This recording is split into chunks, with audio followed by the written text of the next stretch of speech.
पहली बार कैराना सांसद इकरा हसन आरएसएस प्रमुख मोहन भागवत के बयान का समर्थन करते नजर आई। पहली बार ऐसा हुआ कि मोहन भागवत खुद कहीं ना कहीं इशारों में बीजेपी पर ही तंज कसते नजर आए। नमस्कार, मैं हूं कुलदीप और आप देख रहे हैं खबर पुस्तक। उत्तर प्रदेश में पिछले कई दिनों से कहें या पिछले एक महीने भर से कहें कि एक जो नया मुद्दा चल रहा है मंदिर का, कि संभल हो, जौनपुर हो, चाहे फिर बदायूं, जगह जगह मुस्लिम इलाकों में या मुस्लिम बहुल इलाकों में कहें कि मंदिर खोजे जा रहे हैं। और संभल में भी पुलिस द्वारा कह रहे थे कि बिजली चोरी की जो घटनाएं हो रही हैं उनकी चेकिंग अभियान के दौरान एक मंदिर मिला जो लगभग 40-45 सालों से बंद था। ऐसी तमाम घटनाएं उत्तर प्रदेश में हो रही हैं और कुछ जो बीजेपी के समर्थक हैं, कुछ लोग कहें तो कुछ बड़े खुश भी हैं कि हमारे मंदिर जो शायद कभी कब्जा किए गए थे या इनको बंद करवा दिया गया था वो निकाले जा रहे हैं, खोजे जा रहे हैं। अब दोबारा उनमें पूजा पाठ भी शुरू होगी और शुरू हो भी रही है। तो दूसरी ओर ये पूरा का पूरा जो मुद्दा है टारगेट किया जा रहा है, बताया जा रहा है कि मुस्लिमों ने दंगों के दौरान या मुस्लिमों ने फला साल में या फला साल में तब यहाँ से हिंदू निकाले और इनके डर की वजह से गए। तब कहीं ना कहीं बीजेपी इसको, खुद योगी आदित्यनाथ भी लखनऊ विधानसभा में इसका समर्थन करते नजर आए और तंज कसते रहे और टारगेट किया विपक्षियों को। आपने किया क्या है? ऐसी घटनाएं लगातार हिंदुओं के साथ होती गई, लेकिन आप कहीं ना कहीं इस पर चुप्पी साधे रहे। लेकिन सवाल ये है, अब खुद संघ प्रमुख मोहन भागवत बोले हैं इसी मुद्दे को लेकर के जगह जगह मंदिर खोजे जा रहे हैं। हर कोई नेता है जो बड़ा हिंदू नेता बनने की ओर जा रहा है, सोच रहा है कि हम बड़ा हिंदू बन जाएंगे ऐसी घटनाओं के बाद। ये इशारा किसकी तरफ है और किसको वो कह रहे हैं, ये भी सोचने वाली बात है। लेकिन वो पहली बार बोले हैं कि ऐसा नहीं चलना चाहिए, ये देश सभी का है। अगर वो पहले बोल देते, कुछ साल पहले, कुछ समय पहले, कुछ महीनों पहले ऐसी बातें अगर दोहराते कि ये देश सबका है और ऐसी घटनाएं नहीं होना चाहिए, तो शायद संभल की घटना भी ना होती। ऐसे वाद विवाद चल रहे हैं, दिन पर दिन चल रहे हैं, तो उन पर भी कहीं ना कहीं सोचा जा सकता था। बहरहाल इकरा हसन अपने बयानों को लेकर भी कहीं ना कहीं चर्चाओं में रहती है और कैराना से सांसद है, नौजवान सांसद है। अपनी सटीक बातों के जरिए हर मुद्दे पर अपनी राय भी रखती है और सटीक राय रखती है, जिसको कहीं ना कहीं देश भर में हर आदमी सुनना भी पसंद करते हैं।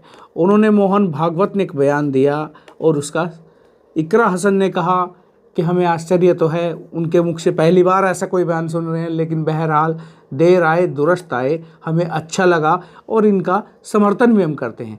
क्या कुछ मोहन भागवत ने कहा और क्या कुछ इकरा हसन ने कहा, बारी बारी हम आपको दोनों को सुनवाते भी हैं और ये भी बताने का प्रयास करेंगे कि इस वक्त, इस नाजुक वक्त में ऐसे बयानों की कितनी अहमियत है और ये कितना ज़रूरी हो जाता है मौजूदा हालात में, जब देश में अलग अलग संप्रदाय, अलग अलग लोग कहीं ना कहीं इन मुद्दों पर उलझ रहे हैं और देश की संसद किसी और मुद्दे पर उलझ रही है। यानी कि देश की जो जनता है उसके लिए सोचने वाले कुछ और ही सोच रहे हैं और उलझ रहे हैं देश की जनता इस नई नई मंदिर खोजने में, नई नई मस्जिद खोजने में, किसी सर्वे में। लेकिन तब कोई ऐसा संघ प्रमुख ऐसा कोई बयान देता है तो उससे फर्क तो जरूर पड़ता है। पहले आप सुनिए कि मोहन भागवत ने क्या कुछ कहा। जर जगाला पाहिजे असेल तर आपल्या देशात याचं मॉडेल उभं करायचं म्हणजे ही हार्मनी आपल्या देशात असली पाहिजे। श्रद्धेचा आदर, त्यामुळे राम मंदिर झालं पाहिजे, ते होत आहे। हिंदूंची श्रद्धास्थान हिंदूंना वाटतं, परंतु असं केलं म्हणजे हिंदूमध्ये नेता होता येतं म्हणून, किंवा अतिरेकी भूतकाळाच्या ओझ्याच्या परिणामामुळे अतिरेकी तिरस्कार, द्वेष, शत्रुता, संशय याच्या पोटी रोज एक नवीन प्रकरण काढणे, हे कसं चालेल? हे नाही चालणार। तो सुना आपने, जब इसका जवाब इकरा हसन दे रही थी कैराना सांसद, एक बार उनको भी आपको सुनना चाहिए इसके जवाब में इस बयान पर क्या प्रतिक्रिया इकरा हसन की रही।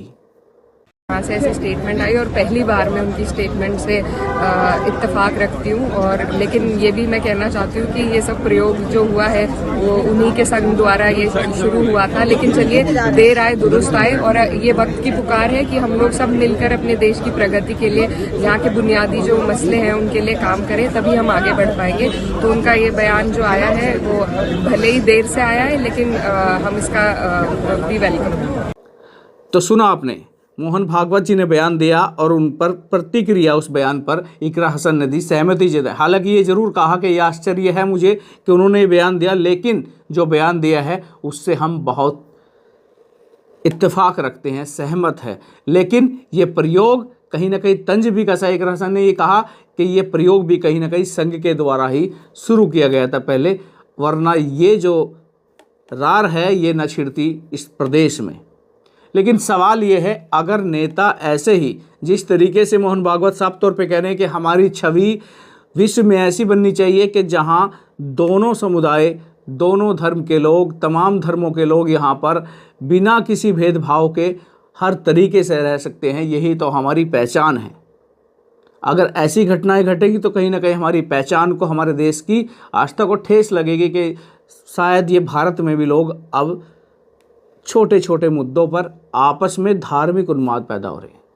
अगर मोहन भागवत जी कुछ समय पहले ऐसे बयान देते और मजबूती से देते और एक गाइडलाइन जारी करते, क्योंकि सब लोग जानते हैं कि भारतीय जनता पार्टी में कितनी अहमियत संघ की है। अगर संघ का प्रमुख कुछ बोलते हैं, कुछ कहते हैं, तो उस पर अमल पार्टी के लिए ज़रूरी भी हो जाता है और मजबूरी भी हो जाता है, क्योंकि उनका हस्तक्षेप सर्वोसर्वा आज भी भारतीय जनता पार्टी में है।